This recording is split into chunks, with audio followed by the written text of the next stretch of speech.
국어 점수가 꼭 안 나온다. 내 아이가 국보자일까 아닐까. 그런데 국어가 쉽게 되느냐?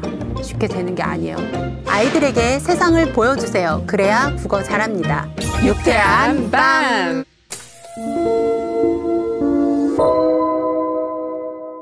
아이들에게 세상을 보여주는 힘을 길러주고 싶습니다. 중학교에서 현직 교사로 24년 차 근무 중인 특수교사 이현옥입니다.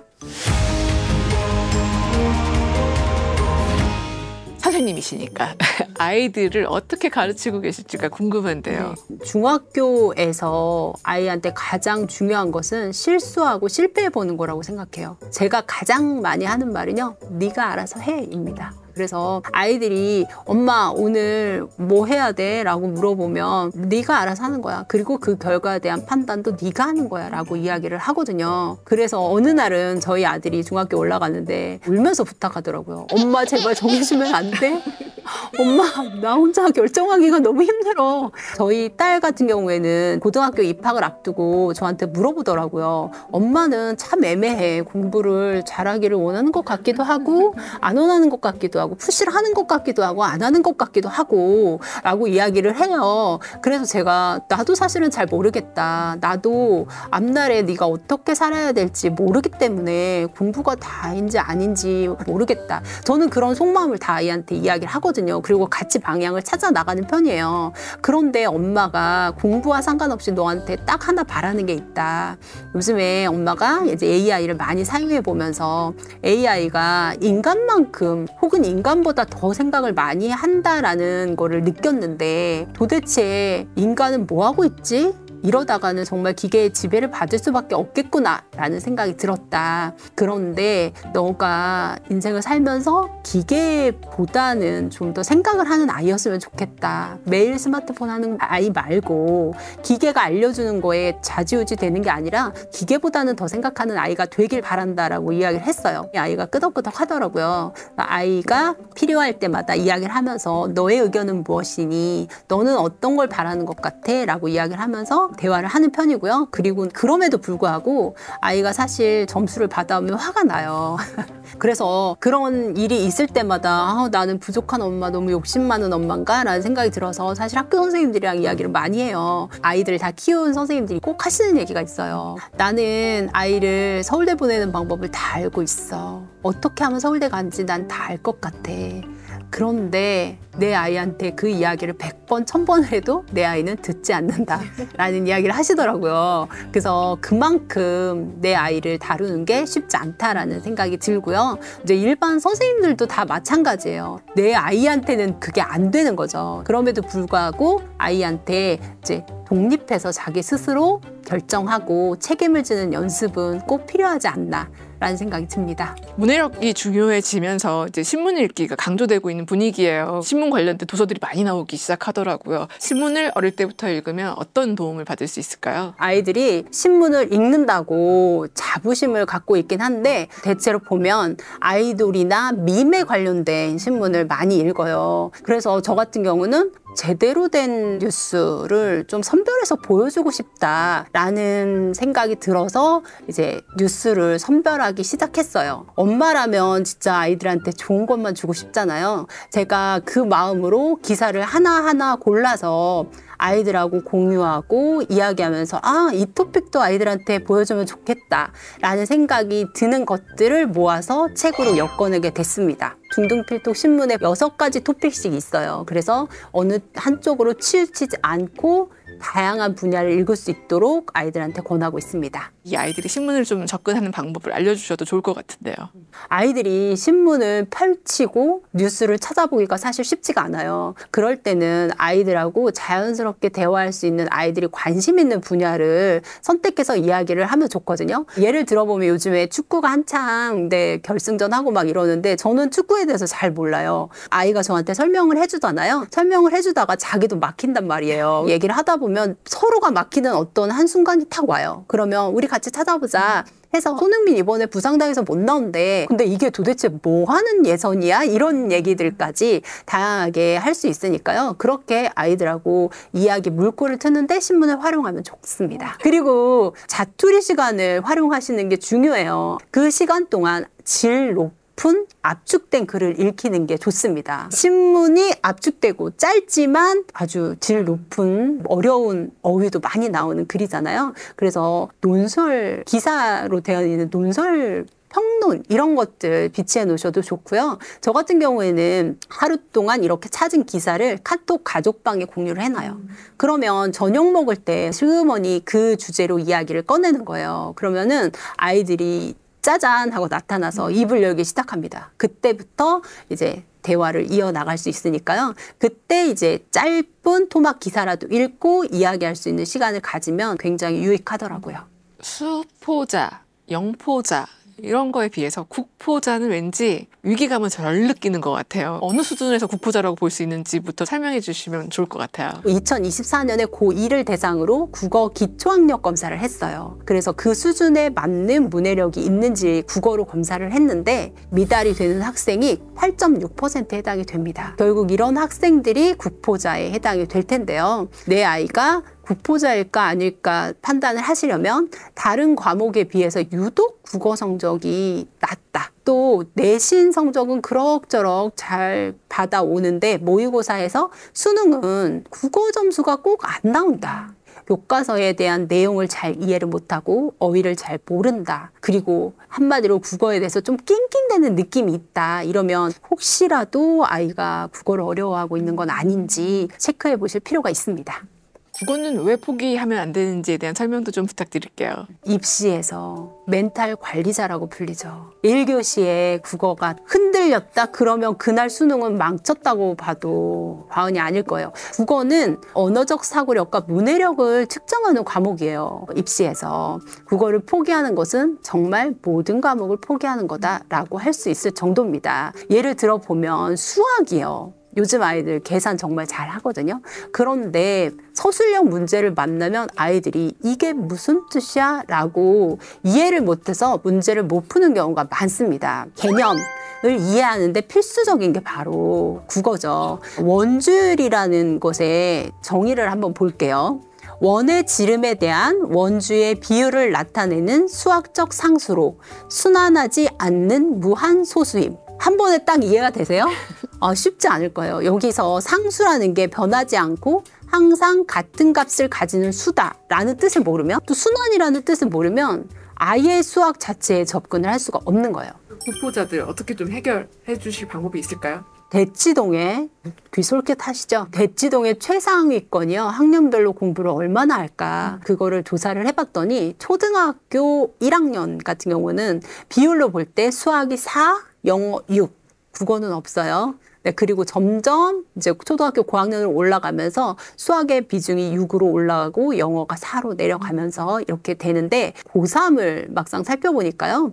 수학은 1, 영어 0.5, 국어에 5를 사용합니다. 무슨 의미인지 아시겠죠? 그만큼 국어가 중요하다는 거예요. 그런데 국어가 쉽게 되느냐? 쉽게 되는 게 아니에요. 왜냐하면 국어 같은 경우에는 수식을 외우는 것도 아니고 단어를 외운다고 해서 되는 것도 아니고 무슨 문제풀이를 많이 한다고 해서 되는 것도 아니거든요. 결국은 시간 싸움이에요. 시간을 오래 들여서 오랜 동안 노력을 해야지 되는 건데요. 일단은 아이의 수준을 파악한 다음에 수준에 맞는 공부를 시작하는 게 중요하겠죠. 무엇보다도 국어 공부에서 가장 중요한 거는 텍스트하고 친해지는 거예요. 지문을 파악한 다음에 그 지문에서 단락이 어떤 관계로 이어지는지 구조를 파악하고 정보가 어떻게 분석되어 있는지를 확인해 가면서 글을 읽는 과정이 필요하고요. 또 아이가 비문학을 어려워하는지 문학을 어려워하는지도 파악하시는 게 중요합니다. 어떤 분야를 아이가 더 어려워하는지가 다 다르거든요. 그래서 비문학을 어려워하는 아이라면 하나도 빼놓지 않고 읽으면서 지문을 파악하는 연습을 시키는 게 좋고요. 문학 같은 경우에는 상황과 감정을 연결하는 연습을 해보는 게 좋아요. 스토리의 구조를 파악하면서 끝까지 긴 지문을 읽어 나가면서 그 등장인물의 감정선과 느낌을 유지하면서 끝까지 읽어내는 연습이 필요하거든요. 책을 아무리 많이 읽고 익힌다고 해도 실생활에서 그것을 적용해보고 사회적 이슈와 연결해보면서 이거였지라는 경험이 있지 않으면 사실 쉽지 않으니까요. 국포자 아이들한테 살아있는 뉴스들을 많이 접하게 해주면 도움이 될 것 같아요. 신문을 괜히 읽으라고 하는 게 아니에요. 네. 그렇죠. 맞아요. 국포자가 국자랄이 되는 게 아주 드문 일, 불가능한 일은 아닐 것 같아서요. 이 국자랄이 될 수 있는 성공 사례에 좀 희망을 품어볼 수 있게 들려주시죠. 9등급인 아이가 있었어요. 모든 공부에 대한 의욕이 없었어요. 그런데 국어가 기본이라고 했잖아요. 그래서 국어가 안 되니까 다른 과목도 당연히 성적이 나올 리가 없잖아요. 그래서 그 친구한테 첫 번째 하게 한 게 소리 내어서 지문을 읽게 한 거예요. 그리고 필사하면서 읽게 하니까 글의 내용을 조금씩 더 잘 이해하게 됐죠. 독서를 그렇게 하는 것 네. 같아요. 그러면서 그 과정에서 이제 글의 내용 파악력을 늘렸고요. 매일매일 반복했더니 아이가 결국은 5등급까지 올라갔는데요. 제가 말씀드리고 싶은 것은 9등급에서 5등급이 올랐다 이런 눈에 보이는 결과보다도 정말 중요한 게 뭔지 한 가지 말씀을 드리고 싶어요. 제가 특수교사여서 경계선 지능에 있는 친구들을 참 많이 봐요. 근데 그 친구들의 특징이 뭐냐면 정말 자신이 없어요. 한마디로 국어 활동에서 성취 경험이 없는 거예요. 그래서 발표를 하라고 해도 못하겠어요 라고 하거든요. 그런데 이 아이들이 이야기하는 걸 보면 충분히 어디 가서 발표를 해도 남들과 크게 다르지 않은 내용인데도 자신감이 없는 거죠. 그래서 저 같은 경우에는 아이들한테 굉장히 안전한 분위기를 만들어줘요. 무슨 말을 해도 괜찮아. 그리고 아이가 조금 엉뚱한 말을 했을 때도 그것을 잘 미화시켜서 답의 방향으로 이끌어주면서 그런 뜻이었구나. 정말 괜찮은 이야기였어. 너무 멋진 발표였어. 이렇게 이야기를 해주면요. 아이가 그런 작은 성취 경험들이 쌓이면서 국어에 대해서 흥미를 갖고 자신감을 갖게 되는 거죠. 결국 국어는요. 무엇보다 믿어주고 그 아이의 과정을 칭찬해주는 게 중요해요. 그런데 그 과정을 칭찬하고 활동하는 데에서 누가 주가 되어야 되냐? 아이가 주가 되어야 되죠. 내가 해볼게. 나 이거 해보고 싶어 라는 말이 나오게 만드는 그 분위기 메이커 역할을 엄마가 해주면 좀 도움이 될 것 같아요. 한강 작가의 노벨상 수상으로 지금 요즘 출판기가 떠들썩하고 있는데요. 저는 그 소식도 들으면서 이거 입시에 또 중요하게 다뤄지겠다 싶더라고요. 선생님이 보시기에는 어떠실까요? 한강 작가가 히라보 시간에 이런 글을 썼습니다. 새벽에 눈을 뜨기 전에 이미 당신 얼굴은 내 눈꺼풀 안에 들어와 있었습니다. 굉장히 아름다운 표현이잖아요. 한강 작가의 글 같은 경우는 문학적으로도 굉장히 가치가 있지만 그 개인이나 국가의 권력 문제 이런 것들을 다루면서 아이들이 세상을 바라보는 다양한 관점을 만들어줘요. 교과에서 실려서 아이들이 글을 접했으면 좋겠다라는 생각이 드는데요. 당장 수능에 반영이 되기는 쉽지 않을 것 같지만 언젠가 꼭 그런 날이 와서 노벨상 받은 분의 작품을 아이들이 읽어보면서 고민하는 그런 날이 좀 왔으면 좋겠습니다. 수능 국어와 내신 국어를 다 잘할 수 있는 방법이 있을까요? 수능 국어를 잘하는 방법은 뭘까요? 읽기 전략을 알아야 되죠. 그 전략으로 기출문제를 분석하는 게 중요합니다. 왜냐하면 국어의 범위가요. 국어로 쓰여진 모든 교과과정의 범위예요. 그렇기 때문에 고등학교 교육과정의 모든 범위를 읽고 이해하는 게 중요하죠. 다양한 주제의 선지를 만나보는 게 좋고요. 특히 문법이나 고전시가 같은 경우는 아이들이 정말 낯설어 하거든요. 단어 자체가 낯설어서 지문을 다양하게 읽어보고 연습하는 거에 더해서 따로 좀 공부를 할 필요가 있습니다. 그런데 이런 거 공부를 할 때는요. 스스로 질문을 하고 그 질문에 대해서 다 설명할 수 있을 때까지 완전히 이해가 될 수 있을 때까지 해주는 게 좋고요. 내신 같은 경우에는 학교 안에서 교육과정 안에서 이루어지는 게 원칙이에요. 선생님 수업을 하고 바로 수행평가지를 나눠주고 대부분 쓰기 과정이 많거든요. 자기 안에 배경 지식이 많이 들어있어야지 쓰기가 술술술 나올 수 있는 거예요. 특히 출제자 직강의 수업을 잘 듣는 게 중요합니다. 그래서 선생님이 말씀하실 때 특히 강조하는 부분이 무엇인지, 포인트를 어떤 부분에 두고 설명을 하시는지 그런 부분들을 잘 체크를 해야 내신 점수를 잘 받을 수 있겠죠. 이 두 가지를 비교해 볼 때 제가 공통적으로 말씀드린 게 뭐죠? 자기가 그 지문을 읽고 이해하고 설명할 수 있어야 돼요. 설명한다는 것은 완전히 내 것이 됐다는 뜻이잖아요. 그래서 자꾸 읽고 설명하시면 그게 아마 도움이 될 거예요. 이번 신간 중등 필독 신문을 잘 활용해 보는 것도 국어 공부에 도움이 될 것 같아서요. 책을 보니까는 이 교과서와 연계도 신경 쓰시면서 수능에서 다뤘던 그 비독해 지문 중 60개 토픽도 고르셨더라고요. 이 책을 어떻게 활용하면 되는지 알려주세요. 이 책 같은 경우는요, 제가 쓰면서 3가지 부분으로 나눠서 썼어요. 일단 신문 기사를 정독해서 읽고 어떻게 생각하는지 생각의 방법을 가르쳐 준 다음에 거기에서 질문을 도출해서 그것에 대답을 해보는 과정을 했는데요.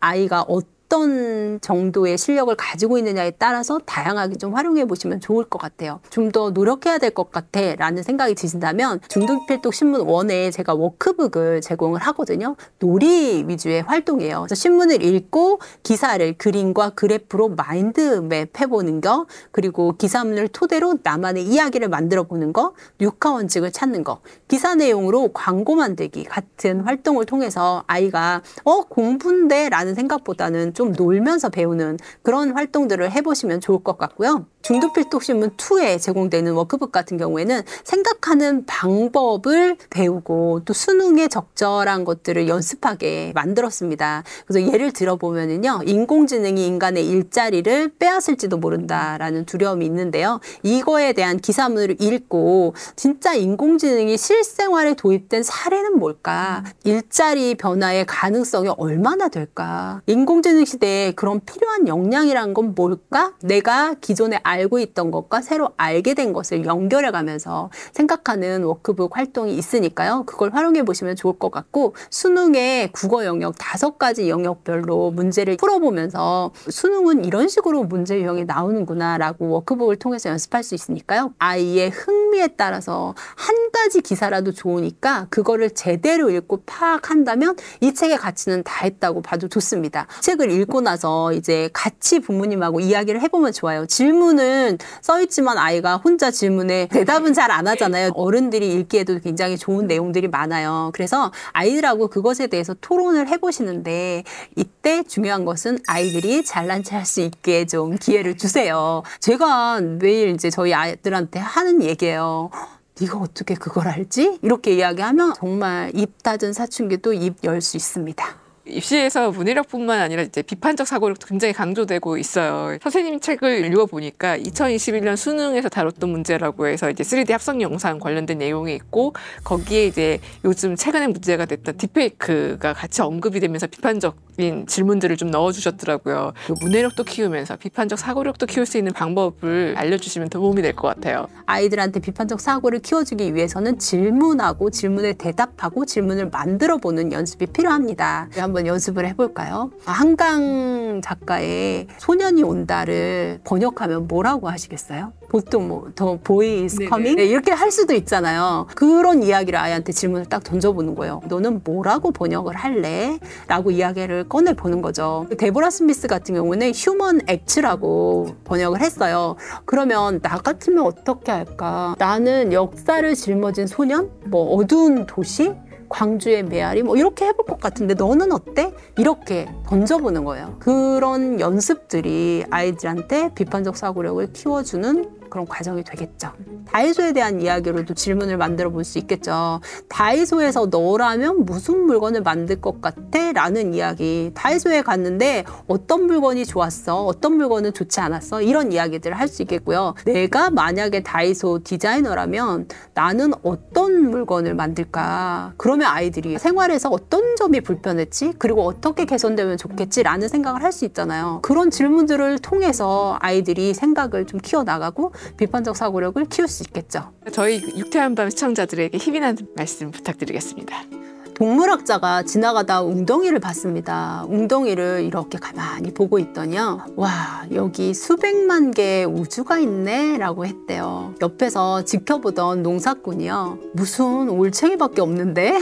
라고 이야기했다고 합니다. 나는 엄마로서 아이를 뭘로 보고 있는지 한번 생각해 봤으면 좋겠어요. 아이의 가능성을 어떻게 보고 계세요? 수백만 개 우주로 보고 계시지, 단지 국어를 조금 못한다고? 점수를 좀 못 받아왔다고 올챙이로 보고 있는 건 아닌지, 아이는 믿는 만큼 잘합니다. 아이의 가능성을 믿어주시고 많이 사랑해 주셨으면 좋겠습니다. 오늘 국포자 아이들에게 국어 자신감을 심어줄 수 있는 걸 배우는 아주 알찬 시간이었던 것 같은데요. 말씀 너무 감사했습니다. 감사합니다.